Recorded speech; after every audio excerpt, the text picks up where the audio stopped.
Stop. Before you watch another video about this, before you share another post, before you form another opinion based on a headline you saw 3 minutes ago, because this week the internet did something it has been doing to Erika Kirk for 8 months. It took something real, stripped out the most important word, and sent the incomplete version to millions of people as fact. The real story is this. Erika Kirk announced she is temporarily stepping back from her role as TPUSA chairman and CEO to cope with the trauma of surviving a shooting at the White House Correspondents' Dinner 10 days ago. The viral story, the one with millions of views, thousands of reshares and thousands of reactions, is this. Erika Kirk has permanently stepped down as TPUSA boss. One word, temporarily. Missing from millions of impressions. And Erika Kirk herself had to respond to the viral post, directly writing, "First I'm hearing of it," because the claim had spread so far and so fast that her own announcement had been rewritten by the internet before she could correct it. This is the story of what actually happened, what she actually said, and what it tells us about the information environment that has been built around Erika Kirk over the last 8 months. Welcome to the Marquee Report. Let's get every fact straight. Let's start with the source material, because everything that followed this week flows from a specific announcement that was specific in its wording and specific in what it said and did not say. Erika Kirk announced that she is briefly stepping down from her role as the chairman and CEO of TPUSA to cope with the trauma of the shooting. Briefly. That word is in the announcement. It is not a footnote. It is not a qualifier buried in paragraph 7. It is in the statement itself. She had already signaled this direction earlier in the week. In her April 27th post, she wrote, "Saturday was yet another traumatic example of the evil in our country and the continued rise in political violence. I'm taking time to spend with my family. Taking time. Briefly stepping down." These are not the words of someone announcing a permanent resignation. They are the words of someone who survived a shooting 10 days after her husband's accused assassin still has not gone to trial, and who has decided she needs time with her children before she can return to one of the most publicly scrutinized leadership roles in American conservative politics. She will soon be back in charge of TPUSA. That is the fact. Temporary. Brief. She is coming back. Now, let's talk about what happened to that announcement once it entered the social media ecosystem, because the mechanics of this particular distortion are worth understanding. Multiple social media posts are claiming that Erika Kirk has permanently stepped down as the Turning Point USA boss. The claims were made based on her announcement, but lacked the crucial rejoinder that Erika Kirk is stepping down only temporarily. A viral post with millions of views claimed that Erika Kirk has decided to step down. It has thousands of reactions and reshares, millions of views, thousands of reactions, thousands of reshares, all built on an announcement from which one word briefly had been removed. This is not an accident. This is how viral content works in 2026. The version of a story that confirms what an audience already believes, in this case that Erika Kirk is unfit to lead TPUSA and will inevitably be pushed out, travels faster than the version that complicates that belief. Brevity rewards the incomplete version. Algorithms reward engagement. And nothing drives engagement on an Erika Kirk post like the suggestion that the story everyone has been following for 8 months just reached its conclusion. She is gone. She quit. It is over. Except it is not. And Erika Kirk had to say so herself. Kirk later replied to the post, writing, "First I'm hearing of it." 4 words. Delivered with the kind of dry precision that suggests someone who has become very practiced at watching false narratives about herself go viral and having to address them in real time. First, I'm hearing of it, meaning nobody told me I permanently resigned, because I did not permanently resign, because the announcement said briefly, because briefly means I am coming back. While the resignation narrative was spreading, a parallel conversation was also running about something Erika Kirk revealed in her Charlie Kirk show address. The reason she was at the White House Correspondents' Dinner in the first place, Erika Kirk was invited to the show as a special guest. After the video, many questioned why she was present at the WHCD, as it is reserved for the POTUS and family, the White House staff, and the correspondents following the White House. That question, why was she there, generated significant discussion online. And in her address, Erika answered it directly. She said the journalists and media figures at that dinner had done everything they could to dehumanize her for months, and she wanted to look them in the eye. Kirk said, "They have done everything they can to dehumanize me for months, and I wanted to look them in the eye."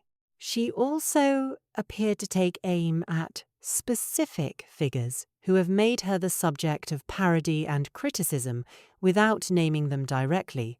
The references to comedians and late-night hosts were understood immediately by anyone following this story. Drewski, Jimmy Kimmel. The people who have treated her grief as content. She went to the dinner to have a conversation rather than be a subject of conversation, to stand in the room with the people who had been writing about her and talking about her and parodying her, and be a person in front of them rather than a character. And then shots rang out. And she hid under a table. And she came out saying, "I just want to go home." And the internet decided her tears were fake before she had made it to the exit. The reason she went matters for understanding what happened to her when she got there. She did not go to a party. She went to reclaim her own narrative in a room full of people who had been constructing a different one. And the night turned into something that no preparation, emotional, political, or strategic, could have prepared her for. Here is what needs to be said clearly about the temporary step back, because it is being discussed almost entirely in political terms when it is fundamentally a human one. Erika Kirk has been massively traumatized following the shooting at the White House Correspondents' Dinner on April 25. Let's establish what that trauma actually consists of. On September 10, 2025, her husband was shot and killed at a public event while she was part of his world. She spent the months that followed stepping into the leadership of his organization under relentless public attack from every direction. She was called a murderer. She was told to go raise her children. Her tears were called fake. Her outfit was compared to her husband's alleged killer. Her facial expressions were analyzed by forensic psychologists. Her relationship with her in-laws was dissected from viral clips. And then, on April 25th, she was in a hotel ballroom when shots rang out outside. She hid under a table. A law enforcement officer was wounded. The president was evacuated. And for several minutes before anyone knew how serious the situation was, or who the target was, or whether the shooter was inside or outside, Erika Kirk was in that room, not knowing if she was going to be the next person associated with TPUSA to be killed at a public event. Just after the shooting happened, a video surfaced of Erika Kirk, where the 7-year-old was seen sobbing and saying, "I just want to go home," as she was being evacuated out of the Hilton Hotel.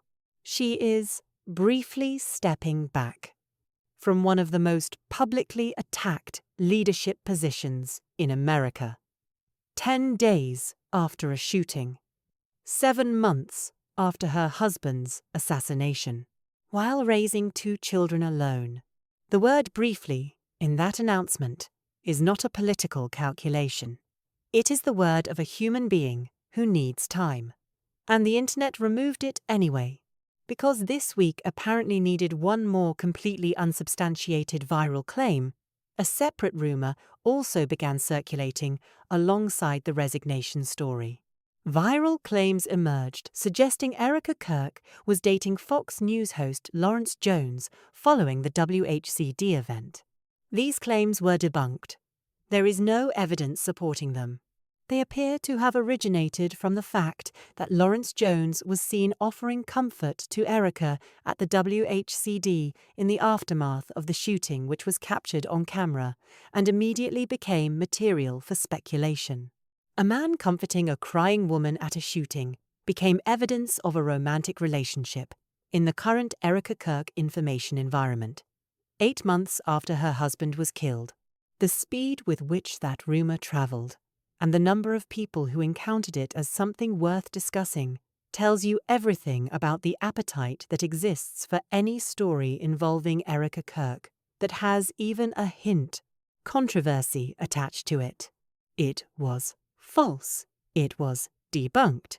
It spread anyway, because that is how this particular information ecosystem operates. Here is what is actually happening with TPUSA, while Erika is briefly stepping back, and why the permanent resignation narrative misses a much more complicated organizational reality. The question of who leads TPUSA in her absence, whether a deputy takes over day-to-day functions, whether the board maintains operations, whether any external figures step in temporarily, has not been publicly addressed in detail. TPUSA has not issued a formal organizational statement beyond confirming her temporary absence. What has been confirmed is that the Iowa State event happened, that the campus tour continues, that TPUSA's operational infrastructure, built over years under Charlie Kirk and maintained under Erika's leadership, does not disappear because its CEO takes time with her family after surviving a shooting. The people posting viral content about a permanent resignation did not just get the fact wrong. They missed the entire organizational picture. TPUSA is not Erika Kirk alone. It is a staff, a board, a set of chapter presidents, some of whom have resigned, some of whom remain committed a media operation and a political mission that extends beyond any single person, including the person who founded it. Erika Kirk, stepping back temporarily, does not end TPUSA. It does not resolve the Candace Owens conflict. It does not address the chapter resignations. It does not make the midterm strategy disappear. It is a human being taking time. And when she comes back, which the announcement explicitly says she will, all of those things will still be waiting. Here is where everything stands right now. Erika Kirk is temporarily stepping back from her role as TPUSA chairman and CEO following the trauma of the White House Correspondents' Dinner shooting on April 25th. She will return, the announcement said briefly. She herself responded to the viral permanent resignation claim with 4 words. First, I'm hearing of it. The permanent resignation story has millions of views. The correction has a fraction of that. The rumor about Lawrence Jones was debunked and continues to circulate. And, somewhere in the middle of all of this, a 7-year-old widow and mother of 2 is spending time with her children after the second major shooting event to touch her life in 8 months. This channel covers the Erika Kirk story completely. Every development, every update, every viral claim, including the ones that are false, especially the ones that are false. Because in a story this complicated and this human, getting the facts right is not optional. She did not permanently resign. She is briefly stepping back. She said so. She will be back. And when she comes back, the Marquee Report will be here. This has been the Marquee Report. Subscribe and hit the bell so you never miss a single update on the Erika Kirk story. See you on the next one.